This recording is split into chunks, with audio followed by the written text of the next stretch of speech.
कक्षा 10वीं। आज हम कक्षा 10वीं से संबंधित गणित पढ़ेंगे। 3.5 3.5 का 3.5 का क्वेश्चन नंबर 1 का तीसरा पढ़ेंगे। क्वेश्चन नंबर 1 का तीसरा पढ़ेंगे। इसमें है निम्नलिखित समीकरणों के युग्मों में से किसका एक अद्वितीय हल होगा और किसका कोई हल नहीं, या किसके अपरिमित रूप से अनेक हल है। अद्वितीय हल की स्थिति में उसे वज्र गुणनखंड विधि से ज्ञात करना है, और अनेक हल होगा या फिर कोई हल नहीं होगा तो उसे ज्ञात नहीं करना है। इसी क्रम में आगे पढ़ते हैं। तीसरे नंबर का सवाल है 3x minus 5y equal to 20 और इसको हम सुधार लेंगे। 3x जैसा का वैसा माइनस 5y जैसा का वैसा 20 को बराबर किस बार लेके आओगे तो माइनस का 20 ऐसा हो जाएगा। इसको बोलोगे समीकरण नंबर 1। इसको बोलोगे समीकरण नंबर 1। वैसे ही है 6x minus 10y 6x minus 10y बराबर का 40। इसको वैसे ही सुधार लेना है। इसको जैसा का वैसा 6x माइनस 10y और वैसे ही 40 को इस बार लेके आओगे तो प्लस में है तो माइनस 40 ऐसा हो जाएगा। ये हो जाएगा समीकरण नंबर 2। समीकरण नंबर 1 और समीकरण नंबर 2 को ध्यान से देखिए। यहाँ समीकरण नंबर 1 को ध्यान से देखिए। यहाँ हमको a1 का मान निकलेगा। a1 का मान हो जाएगा 3। a1 x के साथ 3 का इंटू है तो a1 के बराबर 3 हो जाएगा। और वैसे ही अब देखो y के साथ -5 के गुणा है तो b1 के बराबर -5 हो जाएगा। और वैसे ही c1 देख लीजिए, c1 बराबर माइनस का 20 हो जाएगा। c1 का मान माइनस का 20 हो जाएगा। वैसे ही समीकरण नंबर 2 को ध्यान से देखिए। समीकरण नंबर 2 से हमको a2 b2 और c2 मिलेगा। समीकरण नंबर 2 को ध्यान से देखिए। a2 बराबर 6 मिलेगा। x के साथ 6 का गुणा है तो 6 मिल जाएगा। और वैसे ही b2 बराबर y के साथ -10 का गुणा है तो -10 मिलेगा। यहाँ पे -10 मिलेगा। वैसे ही c2 का मान क्या निकलेगा? c2 का मान -40 निकलेगा। c2 का मान -40 मिलेगा। c2 बराबर -40 मिलेगा। अब हम यहाँ निकाल के देख लेते हैं a1 बटे a2 बराबर a1 का मान 3 है, a2 का मान कितना है 6 है, तो यहाँ a2 की जगह 6 लिख देंगे। 3 एकम 3, 3 दूनी 6 हो जाएगा। 1 बटे 2 निकल के आया। वैसे ही b1 बटे b2 देख लेते हैं। b1 का मान क्या है? माइनस का 5 है, यहाँ माइनस का 5 लिख देंगे। और वैसे ही b2 का मान क्या है? माइनस का 10 है तो माइनस का 10 लेंगे। 5 माइनस से माइनस कैसे? 5 एकम 5, 5 दूनी 10 मतलब बराबर 1 बटे 2 आ जाएगा। वैसे निकाल लेंगे c1 बटे c2 निकाल लेंगे। c1 का मान -20 है तो ऊपर -20 हो जाएगा। और c2 का मान -40 है तो नीचे -40 हो जाएगा। ये माइनस से माइनस कैंसिल, 20 से कम 20, 20 दूनी 40 बराबर 1 बटे 2 हो जाएगा। c1 बटे c2 बराबर ये हो जाएगा। देखो यहाँ भी a1 बटे a2 का मान 1 बटे 2, b1 बटे b2 का मान 1 बटे 2 और c1 बटे c2 का मान 1 बटे 2। अब देखिए आप लोग a1 बटे a2 बराबर b1 बटे b2 बराबर c1 बटे c2, ये सब एक दूसरे में आपस में बराबर है। ये सब a1 बटे a2 बराबर है b1 बटे b2 बराबर है c1 बटे c2। ये सब आपस में बराबर हैं, सब आपस में बराबर हैं। ये सब आपस में बराबर हैं। और आपस में बराबर हो तो इसको क्या कहते हैं? ऐसे कंडीशन में क्या होगा? कोई हल नहीं है। समीकरण का कोई हल नहीं है। समीकरण का कोई हल नहीं है। कोई हल नहीं है। ऐसी स्थिति में सब अगर बराबर होते तो समीकरण का कोई हल नहीं होता और समीकरण असंगत होता है। असंगत होता है। असंगत होता है। समीकरण असंगत होता है। ये हो गया। ये था क्वेश्चन नंबर 1 का 3। अब हम देखेंगे क्वेश्चन नंबर 1 का 4 देखेंगे। क्वेश्चन नंबर, इसको स्क्रीनशॉट लीजिए, प्लीज इसको स्क्रीनशॉट लीजिए, फिर आगे बढ़ते हैं।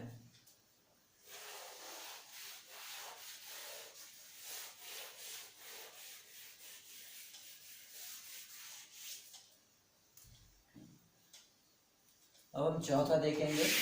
चौथा है हमारे पास चौथे नंबर का x minus 3y minus 7 equal to 0, समीकरण नंबर 1।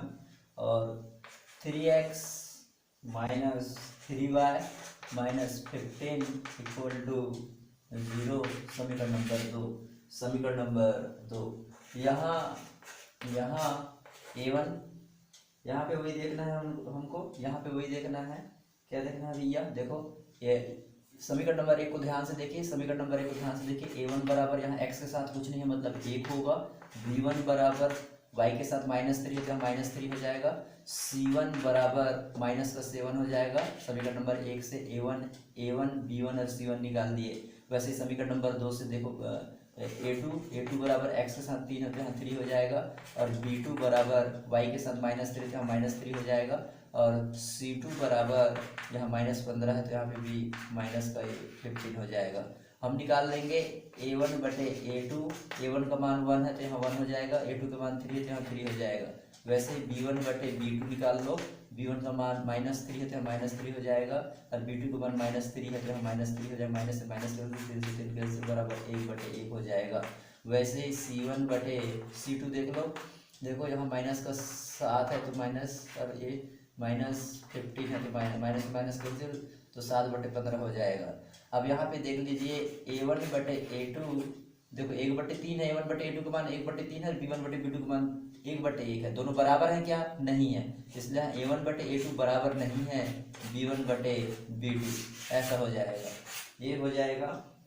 और ऐसे कंडीशन में क्या होता है? ऐसे कंडीशन में समीकरण का अद्वितीय हल होता है। अद्वितीय हल होता है। अद्वितीय हल है। समीकरण का अद्वितीय हल है। समीकरण का अद्वितीय हल है। और समीकरण कैसा होगा? संगत होगा। अद्वितीय होता है तो समीकरण संगत है। समीकरण संगत है, इसलिए वज्र गुणनखंड विधि से वज्र गुणनखंड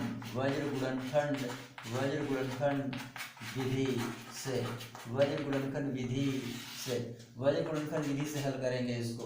वज्र गुणनखंड विधि से हल करेंगे तो यहाँ हो जाएगा x, यहाँ हो जाएगा y, और यहाँ हो जाएगा 1 हो जाएगा। x, y और 1। x वाले को समीकरण नंबर 1 और 2 को ध्यान से देखो। यहाँ पे x के साथ 1 है तो यहाँ 1 लिख दीजिए। यहाँ x के साथ 3 है तो यहाँ पे 3 लिख दीजिए। यहाँ y के साथ -3 है तो यहाँ -3 लिख दीजिए। और यहाँ y के साथ -3 है तो यहाँ भी -3 लिख दीजिए। संख्या में यहाँ -7 है तो यहाँ -7 लिख दीजिए। यहाँ -15 है तो यहाँ पे -15 लिख दीजिए। ऐसा ये हो गया। उसके बाद ये हुआ। उसके बाद अब आप लोगों को देखना है, x का मान निकाल रहे हो आप लोग, तो यहाँ पे x लिख दो। यहाँ पे x लिख दीजिए, x, और यहाँ पे बटे x का मान निकालोगे तो इसको ऐसा बंद कर दीजिए। x का मान निकालोगे तो इसको बंद कर दीजिए, इसको बंद कर दीजिए। तो इसको बंद करोगे तो इसका इसके साथ ऐसे गुणा होगा, और यहाँ से गुणा होने के बाद यहाँ इसका ऐसा गुणा होगा। तो देखो इसका इसके साथ गुणा करोगे तो क्या हो जाएगा? इसके साथ गुणा करोगे तो देखो इसका इसके साथ गुणा करोगे तो हो जाएगा, इसका इसके माइनस और माइनस से गुणा करोगे तो यहाँ पे हो जाएगा प्लस। और 15 कितना होता है? 45 हो जाएगा। यहाँ पे 15 कितना हो जाएगा? 45। अपने तरफ से माइनस लगाना है ना। इसको तो बंद कर दिए आप लोग, तो इसका गुणा इसके साथ होगा और इसका गुणा इसके साथ होगा, तो माइनस लगा के माइनस माइनस से भी प्लस हो जाएगा। और 7 3 21 हो जाएगा। ये कितना हो जाएगा? 7 3 21 होगा। 7 3 21 हो जाएगा। 7 3 21 होगा। तो इसको ऐसा कोष्टक में लिख लीजिए ऐसा, और यहाँ पे ऐसा माइनस लगा लीजिए। अरे बराबर होगा। अब y के मान लिख रहा है भैया। अब y के मान नहीं करोगे तो यहाँ पे ऐसे बंद हो जाएगा। समझ आ रहा है ना? जब y के मान निकालोगे तो यहाँ पे ऐसे बंद हो जाएगा।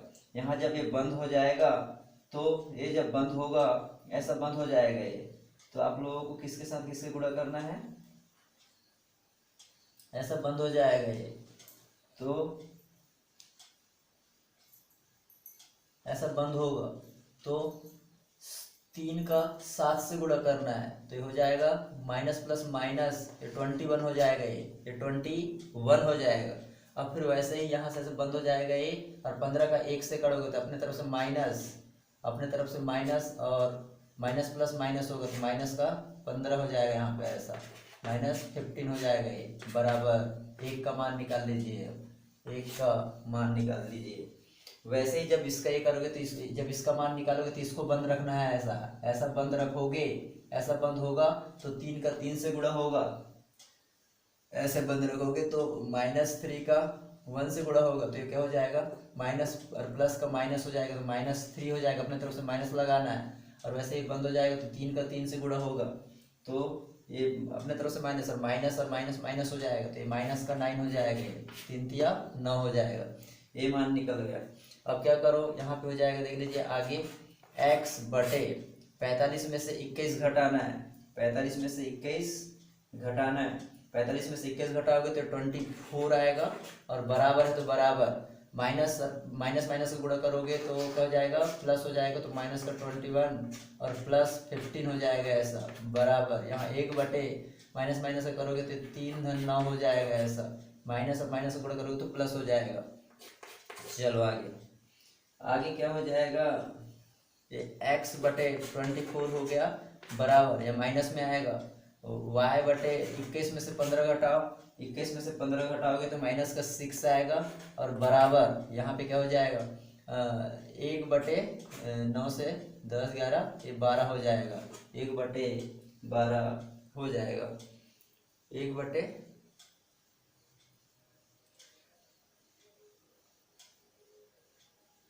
आगे देखो ये क्या है, लास्ट में ये निकाले थे आप लोग तो माइनस का 3 था, ये माइनस का 3 है, घटाओगे आप लोग तो यहाँ पे 6 आएगा, 9 में से 6 घटाओगे, 9 में से 6 घटाओगे तो आएगा, 9 में से 3 घटाओगे तो यहाँ पे आ जाएगा 6 आ जाएगा, 9 में से 3 घटाओगे तो 6 आ जाएगा। अब आगे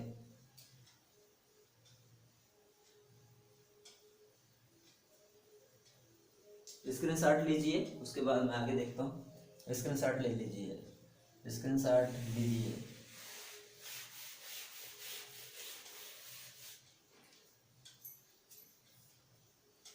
अब क्या करना है, दो पक्ष बना लो, दो पक्ष बना लो, एक साइड हो जाएगा x/24 इक्वल टू 1/-6 हो जाएगा, सॉरी 6 हो जाएगा, और एक तरफ हो जाएगा y बटे -6 इक्वल टू 1/6 हो जाएगा।